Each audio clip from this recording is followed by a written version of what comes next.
కేసీఆర్ గారు ఈ పేకాట విషయంలో, ఈ క్లబ్ల విషయంలో బంద్ చేశాడు.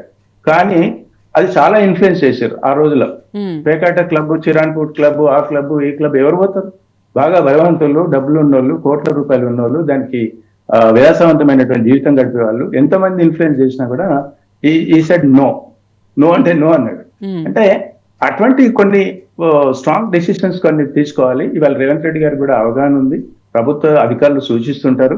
సూచించిన వాటిని బేసిక్ గా ఇవాళ కొత్తగా చట్టాలు ఈ ప్రభుత్వం ఏర్పడిన తర్వాత ఇంకోరు వచ్చే వాళ్ళని ఇంకా చేయాలి కాదు. ఉన్న వాటిని ఎగ్జిస్టింగ్ పాలసీస్ ని, ఎగ్జిస్టింగ్ సంస్కరణలను సమర్థవంతంగా ఇంప్లిమెంట్ చేయగలిగితే ఆటోమేటిక్ గా 75% సెటిల్ డౌన్ అవుతారు. ఇంకేమైనా కొత్త మార్పులు ఏమైనా ఉంటే దానికి ఎక్స్టెన్సివ్ గా జియోస్ మార్చుకొని కొన్ని సమయానుకూలంగా మనకు పాపులేషన్ పెరుగుతున్నటువంటి సైబర్ క్రైమ్స్, ఒకప్పుడు సైబర్ క్రైమ్స్ ఇంత లేవు.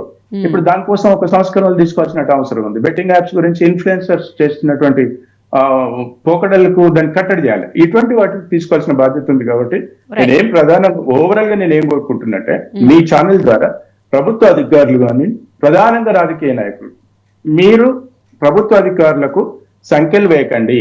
వాళ్ళకు చట్టంలో లోబడి వాళ్ళు ఎక్స్టెన్షన్ గా వాళ్ళు ప్రజలకు సర్వీస్ ఇచ్చేటువంటి విధానాన్ని మీరు ఎంకరేజ్ చేయాలని గౌరవ ముఖ్యమంత్రి గారిని, మంత్రులను, శాసనసభ్యులను అందరినీ కూడా కోరుకుంటున్నాను.